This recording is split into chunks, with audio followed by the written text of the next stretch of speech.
Hello friends, आज मैं आपके सामने कक्षा 10 का पतझड़ से टूटी पत्तियों का प्रसंग 2 झेन की देन प्रस्तुत करने जा रही हूँ। ये एक कहानी भी आप समझ सकते हैं, एक सीख भी समझ सकते हैं। इसके लेखक हैं रविंद्र केलेकर। इस पाठ के लेखक रविंद्र केलेकर का जन्म 7 मार्च 1925 को कोंकण क्षेत्र में हुआ था। छात्र जीवन से ही यह गोवा मुक्ति आंदोलन में शामिल हो गए थे।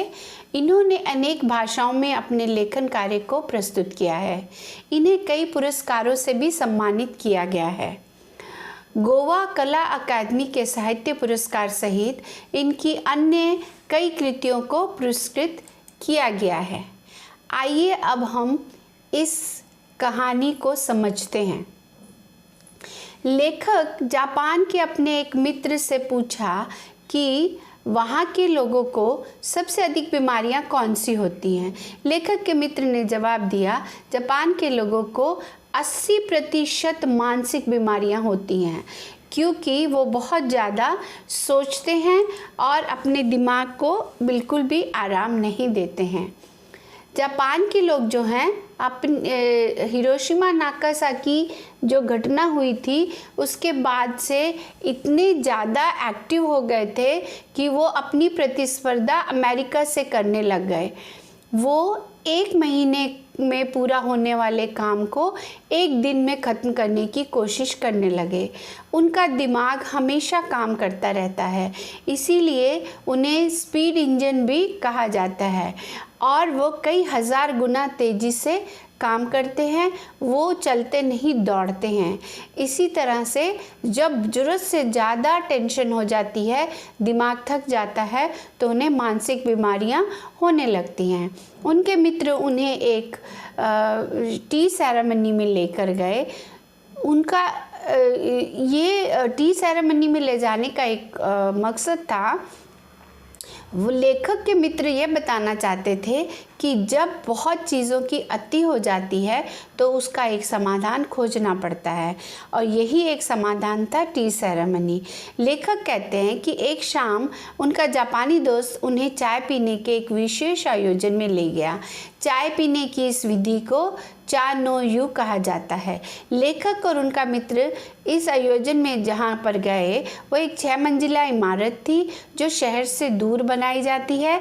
उसमें उसकी छत जो है वो कच्ची बॉम्बू से बनाई जाती हैं, और इस तरह उस कुटिया में लेखक अपने मित्र के साथ गया। वहाँ पर जैसे ही वो पहुँचा तो उसने देखा एक व्यक्ति जो है वो आया और चाजीन जिसे कहा जाता है, उसने उनका स्वागत किया और उनके हाथ पैर पानी से धुलाए, तौलिए से साफ़ किए और उन्हें लेकर वो उस कुटिया में लेकर गया। लेखक कहता है उसके बाद उसने उनका बहुत स्वागत किया, फिर एक अंगीठी जलाई, उस पर चाय बनाने के लिए बर्तन रख दिया, उसके साथ वाले कमरे में गया और कुछ बर्तन ले आया, फिर तौलिए से उन बर्तनों को साफ़ किया। ये सारा काम उसने इतने सलीके से किया, मानो लेखक कहता है हमें ऐसा लग रहा था जैसे हम बहुत ही एक अच्छे वातावरण में हैं, शांत वातावरण में हैं, और एक संगीत, मधुर संगीत जो धीमे धीमे उनके मन को शांत कर रहा है, ऐसे माहौल में वो पहुँचे थे। चाय पीने की इस विधि को इसलिए भी अच्छा माना जाता है क्योंकि इसमें केवल 3 लोगों को ही वहाँ पर जाने दिया जाता है। उसका खास मकसद होता है शांति, इसलिए वहाँ पर इतनी शांति होती है कि लेखक कह रहा था कि जो चाय का पानी कप रखा था उसकी खदकने की आवाज़ें नहीं, उबलने की आवाज़ तक सुनाई दे रही थी। और उसके बाद वो चाय उन्हें प्यालों में परोसी गई, और वो इतनी कम चाय थी, उस चाय को कम से कम 1.5 घंटे में उस थोड़ी सी चाय को ख़त्म करना वहाँ की रिवायत थी। प्रारंभ में तो उसे लेखक को बहुत अजीब सा लगा, लेकिन धीरे धीरे लेखक ने महसूस किया कि उनके चाय पीने से उनकी दिमाग की रफ्तार कम होने लगी है। कुछ समय के बाद तो लेखक का दिमाग जो था एकदम शांत हो गया था। लेखक को लगा जैसे कभी ना खत्म होने वाले समय में वह जी रहा है। यहाँ तक कि लेखक का मन इतना शांत हो गया था कि बाहर की शांति भी उसे शोर लग रही थी। अक्सर हम या तो गुजरे हुए दिनों की खट्टी मीठी यादों में उलझे रहते हैं, भविष्य के रंगीन सपने देखते हैं। हम या तो भूतकाल में रहते हैं या भविष्यत काल में रहते हैं। असल में दोनों काल झूठे हैं। एक तो चला गया है जो कभी वापस नहीं आएगा, और दूसरा जो है वो आने वाला है, हमें नहीं पता उसमें क्या होगा। इसलिए जो भी है हमारे सामने वो वर्तमान क्षण है, वही सत्य है, उसी में हमें जीना चाहिए। चाय पीते पीते उस दिन लेखक को लगा कि भूत और भविष्य दोनों काल उसके दिमाग से उड़ गए हैं। केवल वर्तमान क्षण था जो बहुत ही सुंदर, सुहावना, शांति प्रिय था, और वह ऐसे लगा उसे कि वह अनंत काल में जी रहा है। जीना किसे कहते हैं उसी दिन लेखक को मालूम हुआ। जैन परंपरा की यह बड़ी देन मिली है जापानियों को। लेखक हमें बताना चाहते हैं कि हम लोग या तो बीते हुए दिनों में अच्छी बुरी यादों में उलझे रहते हैं, या फिर आने वाले समय के सपनों में खोए रहते हैं। हम लोग या तो बीते हुए दिनों की बात करते हैं या आने वाले दिनों की, जबकि दोनों समय झूठे हैं।